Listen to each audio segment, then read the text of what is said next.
Hello everybody, UB here, and today we're going to talk about how I've been making mushroom jars out of paper clay and a variety of other materials. Before we get started, please make sure to like the video, subscribe if you haven't yet, and thank you to everybody who is returning. With all that being said, let's get started.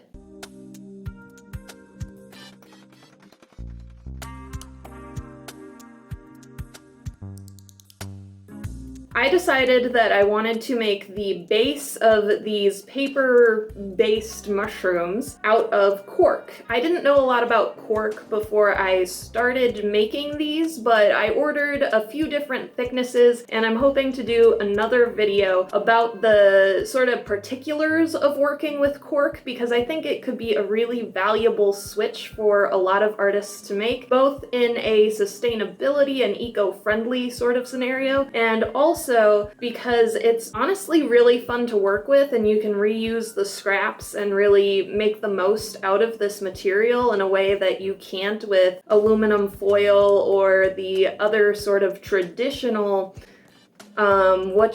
materials that people would use to create structure inside of their sculptures.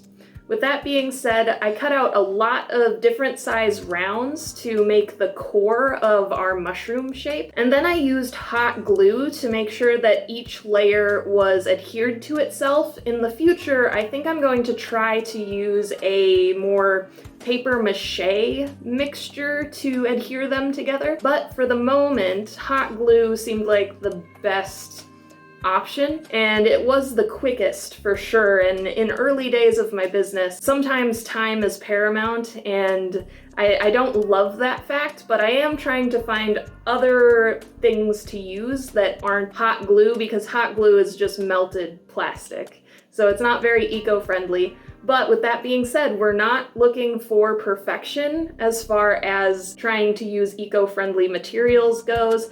We are looking to improve with each stage that we're doing. So the improvement in this project was using cork instead of aluminum foil or other more traditional support materials inside of the sculptures. With that being said, I also took my X-Acto knife and sort of sculpted, if you will, the cork before putting on the first layers. I wanted to make sure that it had somewhat of a smooth cascade down the sides of the mushroom cap, rather than having these really sharp edges that the cork naturally has when you're cutting out of sheets, you know. So I did that on both the larger mushroom jars, which is the majority of what you're going to see in this video, and the smaller mushroom jars. I took my paper clay, which, as we've established, is now my favorite clay in the world. If you haven't checked out my video that went through 5 different types of clay, please check it out, it'll pop up here. But with that being said, I roll it out in a pasta roller. This is a pretty common way to get even sheets of clay to use in your clay sculptures, if you will.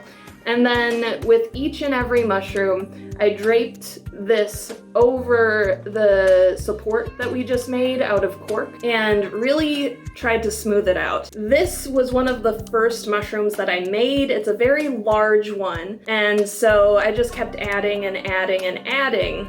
Eventually, I learned that I could use a specific tool with a very rounded end to smooth everything out in one step instead of having to push and pry on the clay in order to make it smooth on the outside. I was able to use that tool to really smooth out everything and create the base texture that I was looking for with this, which are kind of lines that go up and down the mushroom cap. With that being said, you can kind of see the process a little bit easier on my smaller mushrooms. I did a lot of filming for social media, so the smaller mushrooms got filmed in vertical video instead of horizontal, and we will try to improve on that in the future. Basically, I would put down the first draping of flat, and then I would take a ball and roll it up and put it on top to create that domed effect on the top of the mushroom cap. And then I often would do another draping of the flat, clay. I'm having a hard time with the word clay today. Then I would add the lip of the mushroom, if you will, by rolling out a log and wrapping it around the very edge of the mushroom. And then, as you can see, this is the tool that I was talking about earlier that I use in order to smooth everything together, and then also to create that base texture that you can see a little bit of here. It really worked out slick, and I didn't have to do a lot of extra steps once I figured out that this is where I wanted to go with smoothing out the base texture. With that being said, I did use a little bit of water as I went for the more finicky spots, especially around the lip of the mushroom. It could get a little bit hairy. After that, you would end up with a smooth mushroom top like this. It's not perfectly smooth, but we're not looking for that. So here I'm showing you the different tools that I use to create texture on the mushroom. I ended up abandoning this raking tool that I'm showing you first because that rounded edge tool ended up giving me the base texture that I needed, and I didn't have to add that extra step again. So after that, I had two tools that I really used a lot on these projects. One is a tool that has sort of a blade-ish edge, and one is a very pointy tool. The blade-ish edged one, often I would use to create the larger cracks and craggles on the mushroom cap, because you could stick the tool inside of the line that you made and then sort of move it back and forth on either side of that crack to make it larger, and it ended up with a really smooth finish. I would often use that to put little cracks in the lip of the mushrooms, because each one had a little indent or a divot where the mushroom maybe broke apart a little bit, and I thought that was a really cute add-on to put into each and every one of them, as well as the warts that you're seeing here. I used the sort of pointy-ended tool a lot with making these textural bits and also making the warts, because it was easy to just prick them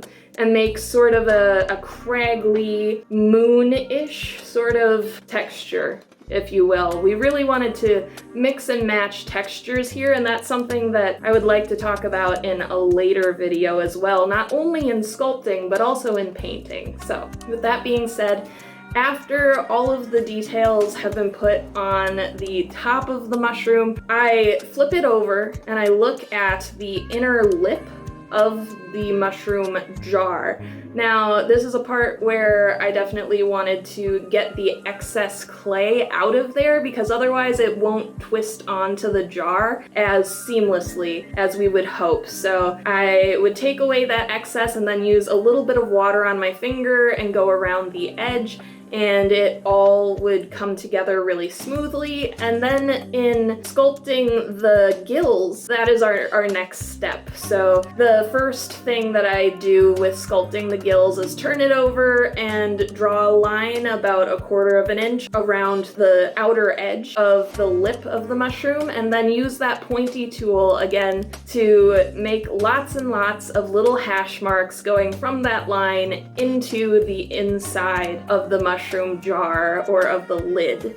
And then I would also turn it around and do the other direction as well to make sure that there was a lot of texture to look at in the gills of each and every mushroom. With that being said, it would create some little imperfections on the lip of the mushroom, and so we would take this tool, the sort of bladed tool, if you will, with some water, just very slowly, very patiently, smooth out those imperfections while trying to preserve the gills that we just created. It could be a time-consuming process, but honestly, it made the lips of the mushrooms look so much better and more seamless, and that's something that I'm very grateful for in this project. After that, making sure that the lip is still clean of any excess clay. Here I'm just kind of showing you the way that I was putting on the warts onto the smaller mushrooms, you get sort of a better view of the texture that I was putting onto each of them,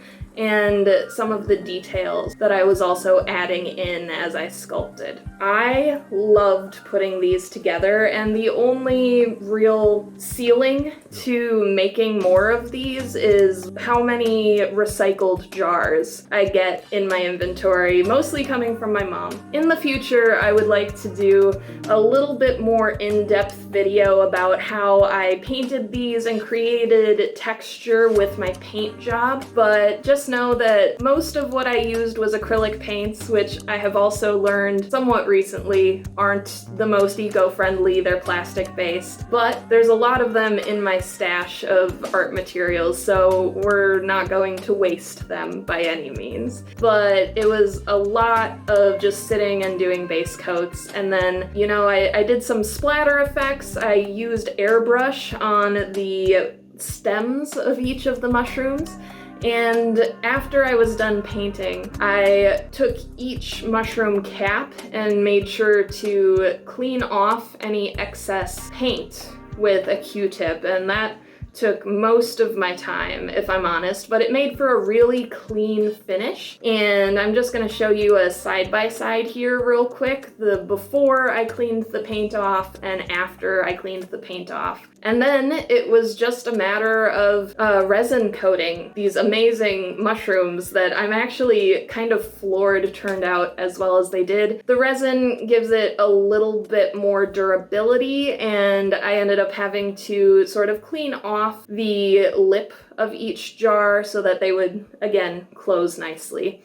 I brought these to my first vendor fair and highly enjoyed the day, and you can see them all out on the table with my business cards and everything else there. There's some improvements to be made. These are just my first batch, and I really hope to see a lot of them go out into the world and be loved by other nerds like me. So please check out my website. They are for sale there. The small ones, medium size, and large ones are all there. In the future, I'm hoping to do some more videos on these because they were such a big project, but I did really enjoy each and every step of the journey. I know that resin is not eco-friendly, but we've been working with it on the channel for a while, and I'm actually going to be doing a review of bio-resins versus the traditional sort of artist's resin that I started my journey with. Thank you so much for getting to the end of the video. I'm gonna give you 1,000 experience points just for that. Thank you, thank you, thank you. Don't forget to check me out on Patreon. Thank you to my current patrons, Mark, Nathaniel, Twyla, and Liam. You guys are awesome. And if you want to see more videos like this, you can support me every month with just a small subscription on Patreon. Don't forget to drink some water and have a great rest of your day. Peace.